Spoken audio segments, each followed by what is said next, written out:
An Albuquerque teen accused of murdering his family in January will plead innocent by reason of insanity. Today, a doctor told the judge that Guzman suffers from paranoid schizophrenia, hallucinating and talking to people who aren't there. Instead of going to trial, she's being sent to the Colorado Mental Health Institute of Pueblo after the judge accepted her plea of not guilty by reason of insanity.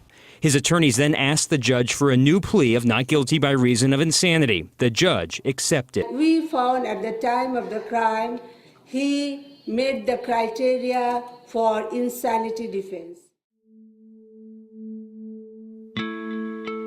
The first state to implement a mental health court was Florida in 1997. California established its first one in 1999. The courts were introduced as a way to reduce the number of defendants with mental illness in the criminal justice system. As of today, there are 350 mental courts nationwide. These courts offer treatment to defendants as well as housing or social services needed. The National Alliance on Mental Illness has created a mission for themselves to help previously convicted people get out of jail and into treatment. They have begun partnering with criminal justice leaders, county and state leaders, and mental health professionals to retrieve support and services they need to stay out of jail. Alliances like these are what makes mental health courts possible and the services given to them available to prisoners who are in jail, in mental health courts, or in trials.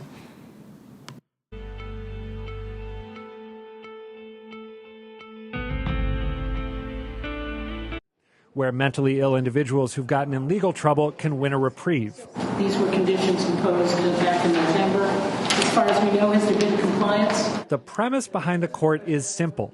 When a mentally ill individual is arrested, the state can try to put them behind bars or try to help them get treatment. Ms. Sanders is an individual who's chronically mentally ill and has been homeless for quite some time. That's the court's social worker, Meredith Lipman, describing one particular defendant.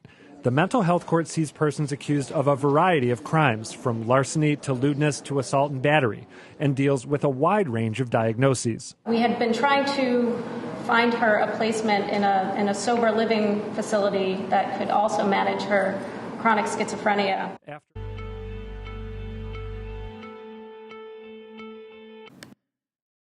Before a trial in the mental health court can even occur, the defendant must consent to being placed in the program. If they don't give consent, then the trial cannot occur and they are sent to a normal jail.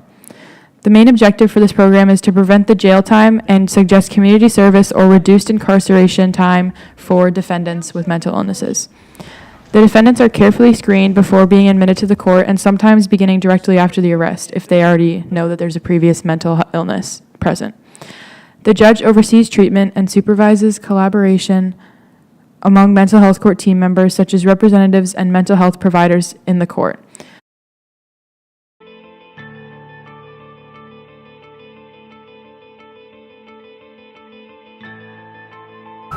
Now, and then there has to be follow-up of what are they expected to do, and then you need to reward them.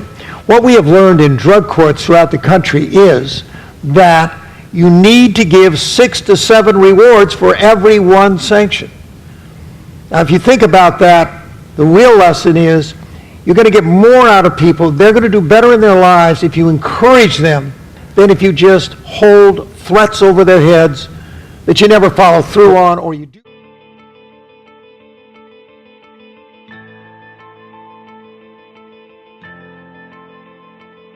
Many individuals with and without mental illness do not receive the treatment they need and end up getting worse. Prisoners without a proven mental illness stay longer and slowly develop risks of victimization or mental health conditions worsen, often leaving jail. Many don't receive the treatment they need and no longer have access to health care or benefits. Without these treatments, individuals wind up homeless, in emergency rooms, or rearrested. 67.8% of individuals after prison are rearrested within 3 years. Considering only a small amount of cases end up in the mental health court, the general population with mental illness is more than 4 times more likely to be arrested than other adults. They account for 20% of the U.S. prison population and often must wait months to receive appropriate treatment. The majority of the difference of mental health court and normal court trials is the obedience of the law. However, in mental health trials, inmates are encouraged to seek treatment and change rather than cruel punishments. Focus on medication and intervention to oneself.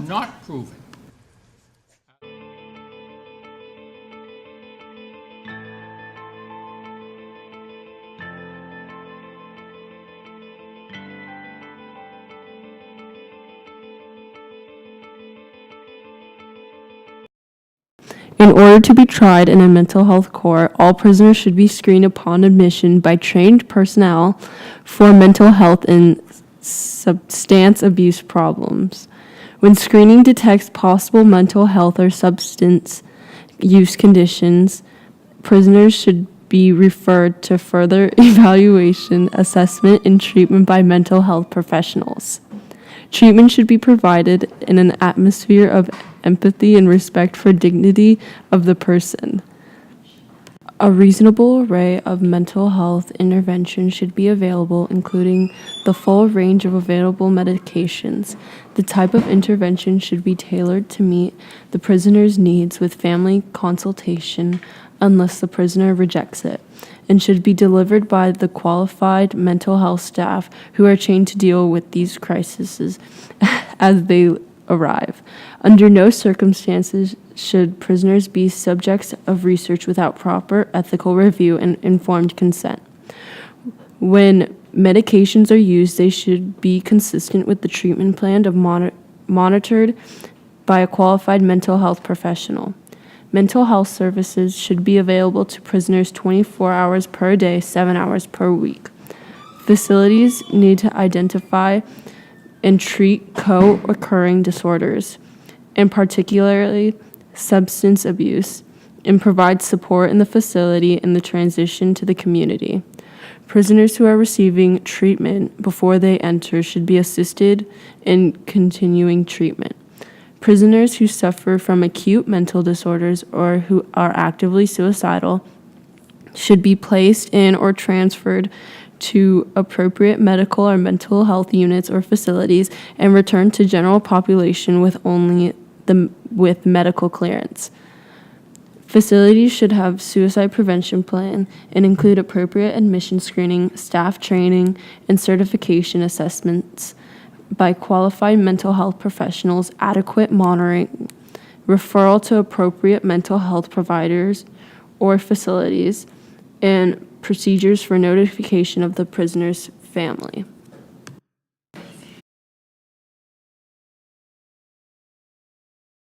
Some things you should think about when discussing the mental health court is that most of these criminals have the same afflictions.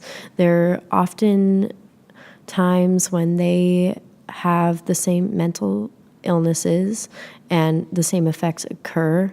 For example, with Ted Bundy, he had multiple personality disorder and bipolar disorder, and bipolar disorder and multiple personality disorder are present in many murderers in the court system, and they're often very unpredictable. And there are other criminals with the same afflictions, but there are also people without it who try to opt for the mental health court, and that often becomes unfair for the people who are actually afflicted with it, because they will be put in a prison and immediately sentenced to death row without being given a fair trial for their mental state. Problem with criminal justice is that mindset that people are going to fail. And in the collaborative courts, what we do is we gather everyone to the table. So it's the judge, the prosecutor, the defense lawyer, the probation officer, the treatment therapist, and everybody else. And the questions we ask are not, when is this person going to fail? But we ask, is this person mentally ill? Is this person homeless? Does this person suffer from substance abuse? Is this person a combat veteran? And what can we, working together, craft individually for this human being to help them succeed? And succeed they have. 80% of our clients in collaborative justice graduate from our program in the last 18 years. A lot of them don't have the regulations necessary. I think that there should be more rules about who is implemented into the mental health court, and I feel like extensive background checks and interviews would be more helpful, because in order to actually prove if somebody's sane or not, it takes more than just one simple interview with a person. The thing people should take away from this is that there are some people who will try to take advantage of the system that is implemented and take away a spot for an actually mentally ill person to be in a safer space and seek help. And in order for that to change, there needs to be a lot of discussion about it, and getting people talking is what this is all about. Like, I have a family member who's like mentally ill and everyone treats him so poorly, and I just feel like it's not like he's like people who are mentally ill, they're still human, they're still people, like we have the same like body. It's just like they're just treated poorly because of how they do, like they mentally work. We're all the same, that no one should be treated differently, and people should care more about other people and their society. That mental illness treatment is really important, and a lot of people just disregard people in general for crimes because they committed a crime and that's a bad thing. But I think that people don't really take into account mental states or how people were raised or the environment that they were in when they committed the crime, or like what was happening during the crime. And I think that it's important that trials are starting to become more inclusive to people who need their mental illnesses recognized. I like that the mental health courts are being more nice and supportive to people that already have an established mental illness and it's known about, and they are being tried with that mental illness in mind of the jury and people and the professionals in the court. And I think that it's really good that they're doing like community trials and trying to create courts for people that need more help, or their actions were a little different than would have been if they hadn't had the illness in the first place. I think it's important that people stop judging those with mental illnesses just because they've committed a crime. And obviously, they did something bad and they've committed crimes, but they have underlying problems and they need resources like everyone else that don't have a criminal record. But I think that they're still human beings. They still have issues that they need to deal with, and it's not fair if they don't get their treatment that they deserve. I think it's really valuable that we have implemented courts for people with mental illnesses so that they're tried fairly and with justice, and not necessarily because they have mental illness, but they can also improve because they're in the mental health courts. They focus mainly on treatment and recovery rather than being tried for their crime that they committed, being compared with someone else that doesn't have the same mental problems as them. Mm-hmm. In the mental health courts, I think that people with special needs or mental illness are treated fairly because they have a trial specified for their needs and for their path that they need to be in. So not in trials if mental illness people were treated in normal court trials. It wouldn't be necessarily fair because of the reasoning behind the crime that they committed. From this documentary and knowledge provided